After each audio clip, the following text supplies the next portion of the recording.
atau disebutkan dalam banyak riwayat bahwasanya nabi-nabi pun belum pernah ada nabi yang lihat Allah, termasuk Nabi Muhammad SAW. Kita ambil dalilnya dalam hadis Bukhari. Waktu Nabi SAW pulang dari Isra Mi'raj, jemaah sekalian, Aisyah bertanya radhiyallahu anha, berkata, istri beliau, ya Rasulullah, hal tara rabbak? Apakah anda waktu Mi'raj ke langit, terima perintah salat, sempat lihat Tuhan anda enggak? Lihat enggak Allah itu bagaimana? Apa jawaban Nabi SAW? Nurun ala nur anna arah. Allah itu cahaya, di atas cahaya, terang sekali. Bagaimana saya bisa melihatnya? Artinya Nabi SAW mengatakan, saya sendiri belum pernah lihat bagaimana itu Allah. Contoh sebelumnya Nabi Musa alaihissalam. Nabi Musa waktu menerima wahyu Taurat itu selama 40 hari turun Taurat lengkap. Al-Quran 23 tahun baru lengkap. Kalau Taurat 40 hari nunggu di gunung Tursina. Tursina sebuah wilayah di Mesir sekarang. Itu banyak gunung-gunung batu, ada satu gunung batu yang tinggi, Nabi Musa nunggu di situ. Setiap hari Jibril datang turunin surah, turunin ayat gitu. Setelah berlalu 37 hari dari 40 hari menunggu Taurat turun, Nabi Musa alaihissalam tiba-tiba bertanya kepada Allah, mengatakan begini dalam Al-Quran, A'udzubillahi minasyaitonir rajim, Rabbi arini anzur ilaik. Wahai Tuhanku, izinkan aku melihatmu. Aku beriman kau ada ya Allah, tapi aku ingin lihat kau bagaimana. Allah menjawab, tidak mau mengecewakan Nabi Musa. Sebagai manusia Allah mengatakan, lan tarani. Perlu anda tahu dalam bahasa Arab jemaah sekalian ada 3 kosakata la, tidak yang berarti tidak. Ada la biasa artinya tidak, ada lam dengan mim, lam artinya tidak pernah, ada lam dengan nun, lan artinya tidak akan pernah. Allah mengatakan apa? Lan tarani, kau tidak akan mampu melihatku hai Musa. Tapi Allah nggak mau kecewain Musa. Ternyata Musa selama 37 hari jemaah sekalian kagum-kagum melihat gunung-gunung batu di situ. Pergantian siang malam, burung-burung yang terbang, air yang mengalir di lereng-lereng gunung. Lalu dia mengatakan, Allah mengatakan apa? Walakin unzur ilal jabal fa in istaqarra makanahu fasawfa tarani. Coba kamu lihat gunung-gunung batu di sekitarmu hai Musa. Kalau mereka bisa menampung kedatanganku, kata Allah, kau akan bisa melihatku. Apa yang terjadi? Allah lanjutkan, falamma tajalla rabbuhu lil jabal. Waktu Allah baru niat mau datang, belum datang, ja'alahu dakka. Semua gunung batu itu hancur lebur, tidak mampu menampung kedatangan Allah. Wa kharra Musa sa'iqa. Lalu Musa pingsan tiba-tiba. Waktu Nabi Musa bangun, langsung ucapkan kalimat, amantu billah. Saya beriman pada Allah. Berarti fakta lapangan, nabi-nabi aja belum pernah lihat Allah. Masih pertanyaan lagi jemaah sekalian, kenapa Allah nggak bisa kelihatan? Saya akan jawab dan tolong ini jadikan sebagai pegangan hidup. Ini landasan akidah kita.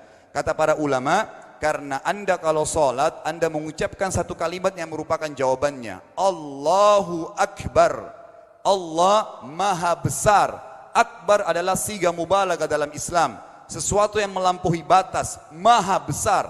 Kita terangkan. Kata Nabi SAW, perumpamaan bumi yang kalian tinggali ini dibanding dengan langit pertama di atas kepala kalian ada 7 lapis langit. Allah mengatakan sab'an shidada, 7 lapis langit yang kokoh. Alladzi khalaqa sab'a samawatin tibaqa, yang menciptakan langit tibaqa bersusun 1, 2, 3, 4, 5, 6, 7. Allah di atas langit ke-7. Kata Nabi SAW, perumpamaan bumi yang kalian tinggalin dibanding dengan langit pertama di atas kepala kalian, ibaratnya seperti cincin yang dibuang di padang pasir.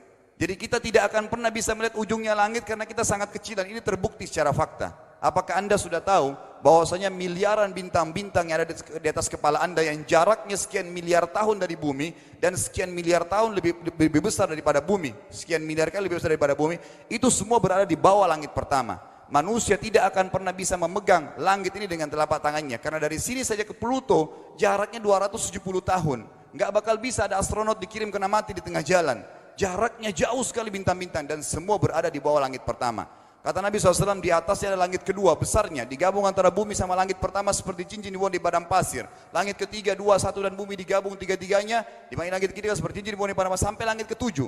5, 6, 4, 3, 2, 1 dan bumi, 7 digabung, dibanding langit ketujuh seperti cincin dibuang di padang pasir. Dan langit yang luas ini jemaah sekalian dipenuhi dengan makhluk Allah yang lain namanya malaikat. Dalam hadis Bukhari kata Nabi SAW, waktu saya sedang dimi'rajkan ke langit, tidak ada 4 jari pun ukuran di langit yang luas itu, kecuali saya temukan malaikat yang sedang ruku atau sujud, penuh dengan jumlah mereka. Anda tahu malaikat itu ada namanya nama kelompok, seperti Raqib, Atid itu kelompok, di bawah Raqib banyak miliaran malaikat, di bawah Atid miliaran malaikat. Sama dengan Munkar Nakir, ada memang nama kelompok. Makanya kalau manusia 5 miliar, Raqib Atidnya 10 miliar, Raqib Atidnya 10 miliar. Lalu kata Nabi SAW, di atas langit ketujuh ada Sidratil Muntaha. Besarnya digabung antara 7 lapis langit dan bumi. 8 hanya seperti cincin di bawah di padang pasir. Di atas Sidratil Muntaha ada sebuah lautan yang Allah ciptakan. Lautan itu besarnya digabung antara Sidratil Muntaha, 7 lapis langit dan bumi. 8, 9-9-nya seperti cincin dibuang di padang pasir. Makanya kalau anda baca Quran, anda baca ayat wa kana arsyu alal ma, singgasana Allah di atas air. Ini maknanya. Air adalah ada lautan. Lalu kata Nabi SAW, arsy-nya Allah di atas lautan itu singgasananya Allah. Besarnya digabung antara lautan, Sidratul Muntaha, 7 lapis langit dan bumi. 10-10-nya hanya seperti cincin dibuang di padang pasir.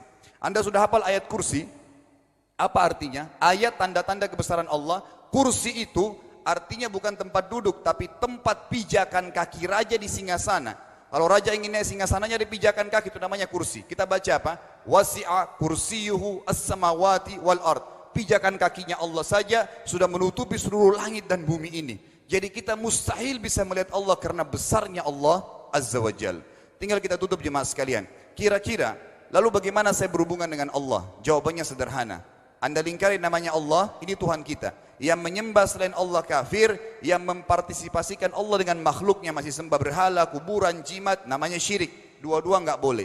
Untuk berhubungan dengan Allah yang tidak kelihatan dengan mata kita ini, tapi kita bisa rasakan keberadaannya, cuman satu cara. Di bawahnya lingkarin ibadah. Salat, puasa, zakat, haji, takziah, ziarah kubur, semua ini adalah rangkaian ibadah untuk berhubungan dengan Allah. Semua ibadah ini jemaah sekalian harus seperti yang Allah mau, bukan yang Anda mau. Ini penting.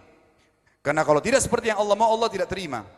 Bagaimana caranya supaya bisa seperti yang Allah mau? Ikuti buku pedomannya. Ada Al-Quran, ada Sunnah. Yang beribadah keluar dari dua pedoman wahyu ini tidak akan diterima oleh Allah.